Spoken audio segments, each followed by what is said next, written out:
好啦，嚟到 Day One 嘅最後一場一級賽啊，就係聖詹姆士皇宮錦標啦，跑轉彎嘅1600啊。咁啊，今年亦都係繼續係比較少馬啲上陣嘅，得6匹馬嘅啫。但係亦都匯聚咗3條嘅2000堅尼戰線喎。法國2000堅尼就冇咗啦，因為橫日就退出咗。但係唔係冠軍，係都有參戰馬喺度有嘅。參戰馬喺度嘅，咁啊嗰隻都有啲有趣啊，咁啊一陣睇下跑成點啦。咁啊至於近十屆冠軍，因為近年嘅聖詹姆士皇宮錦標咧都係咁嘅主調，都係出馬比較少啦。係咁然後好似得個3、4隻馬爭咁嘅感覺，咁所以近年冠軍都好正路啦。咁高多芬啦，咁就奪標先驅贏啦。咁然後莫伯人就帕丁頓啦，咁然後19年大競賽場啦。咁之後近2年譬如話菲色威斯啊、遍地金啊，甚至之前嗰啲海上宮殿咧，都好多都係好正路嘅馬啦。咁高多芬亦都有靠差不有贏過嘅。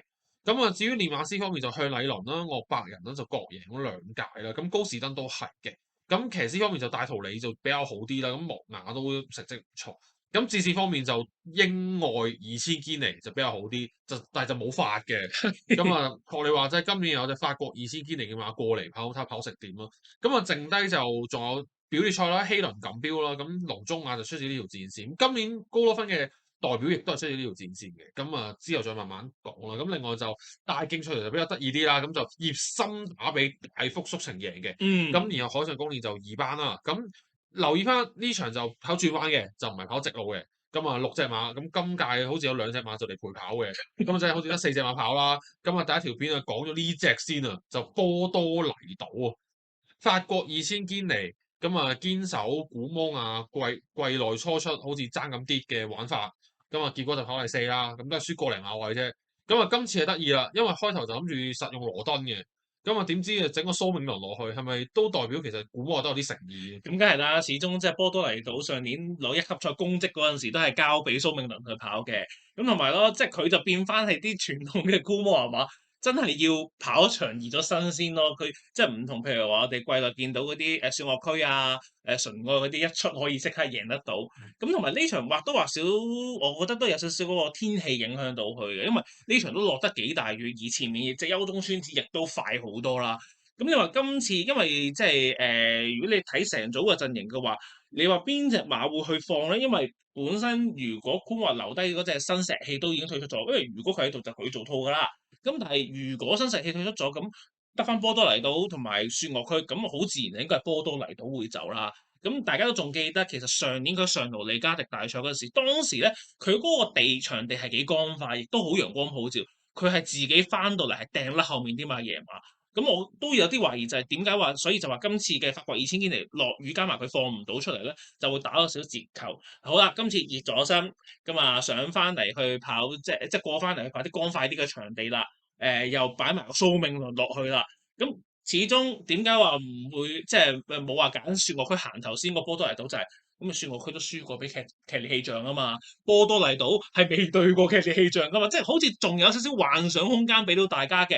咁亦都係用蘇銘倫咁睇下可唔可以係靠佢嚟冚低嘅騎利氣象咯。即係希望南力氣同埋英之帝就唔好上嚟搞佢咯，咁係呢個係啦。重點咯。咁如果你俾到佢自己喺前面單騎領放嘅話，咁或者個效果會幾出乎意料，因為本身佢2歲贏2場 Good Run 嘅時候，咁佢都係靠自己喺前面走。係。咁呢場就冇自己放嘅，就可能跟好位啦。咁啊結果就都係第4，即係 One Pace 啲啊嘛。咁但係有時雅士谷地快，咁你真係萬一就唔會好似上年 Day One 咁，唔係順風唔係逆風嘅。嗯。咁順風嘅，咁或者就會幫到佢咯。咁可能佢會比較大機會偷襲到騎尼氣象咯。咁因為喺英國2000堅尼啦，你都見到騎尼氣象其實個位啊真係蝕到嘔嘅。咁啊嗰日其實外欄都唔係特別着數，咁而且佢仲要係捉喺後邊，咁喺出邊一衝咁啊過晒，咁啊當你雪岳區冇到。咁雪岳區喺愛爾蘭2000堅尼都非常之稱職啦，咁贏得好輕鬆。咁就變咗就感覺上現階段個能力可能都係騎尼氣象稍高咯，咁同埋雪岳區搏多咗。嗯。咁所以呢兩隻馬計，縱使係過翻嚟跑轉彎都好，我諗目前估計都係騎尼氣象會稍勝一籌。咁當然啦，個雪岳區點都要多謝騎尼氣象，因為至少佢冇過去愛爾蘭，就俾雪岳區執翻場愛爾蘭2000堅尼先。咁但係當然唔否認，除咗騎尼氣象之外，我哋都講到騎尼氣象係一啲 UR 級嘅馬。嗯，咁雪岳區就係 SS 級，其實兩隻都好犀利。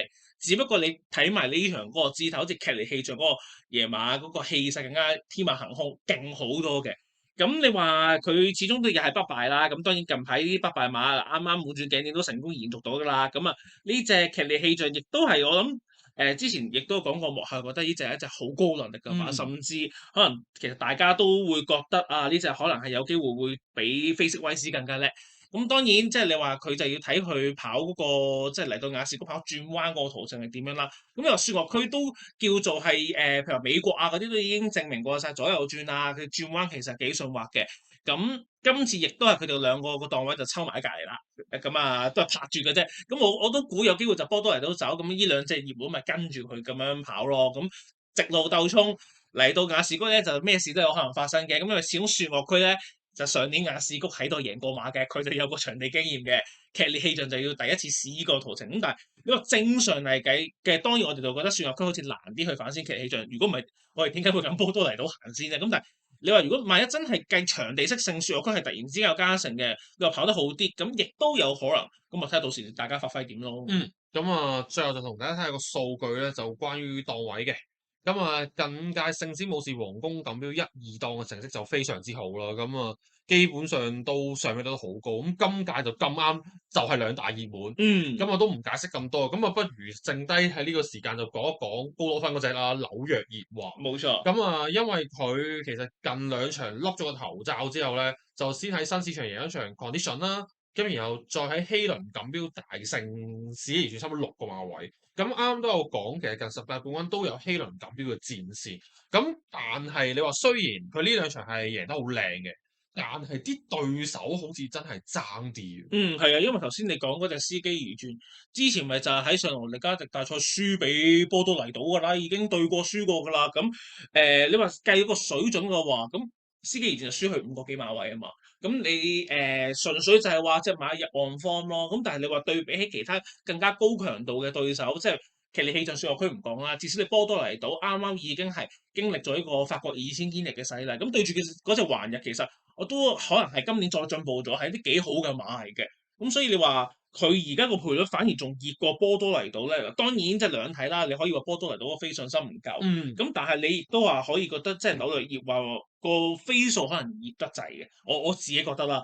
咁所以如果你話佢今次當然你揞住劇烈氣象、雪岳區同埋波多黎島呢啲 proven 晒嘅一級賽冠軍之外，咁你剩低就係南力氣同埋嗰隻即係英之帝啫。咁佢照佢嘅方，佢應該要跑到第4嘅。如果你咁樣講嘅話，咁睇下佢可唔可以爭下啲第3咯。即係睇下進步幾多咯，因為你見佢贏嗰啲啱你講自己而轉啦，咁然後仲有啲譬如話進奇才啊、小間嗰啲，因為表列賽都冇乜威脅，一係就哇去到3歲影都冇嘅，咁啊就變咗個對手強度好似唔係好夠咯。咁睇下艾柏賓可唔可以靠呢一馬，即係叫扭轉下近年亞士谷嘅頹勢咯。咁但係呢隻如果你話要對住前面嗰3雄嘅話，我覺得難度就太高。係啊。咁啊講完晒 Day One 3場 Group One 之後咧，咁啊下一條片就去到 Day Two 啦，就係威爾斯親王錦標啦。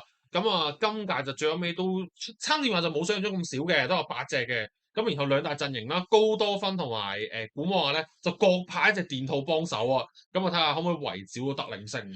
冇錯啦。咁啊所以今日同大家傾完 Day One 嘅3場1級賽之後咧，聽日同樣時間咧將會同大家傾 Day Two 嘅主題賽事，就係一個威爾斯親王錦標。咁所以咧記得同樣時間留意住我哋嘅節目啦。聽日再同大家見面，拜拜。中意我哋條片嘅朋友就快啲去追蹤我哋嘅 Facebook 同埋 IG。之後再叫埋你啲朋友一齊去訂閱我哋嘅 YouTube Channel，撳埋隔離個鐘仔，咁就唔怕錯過我哋每一集嘅最新資訊啦。記得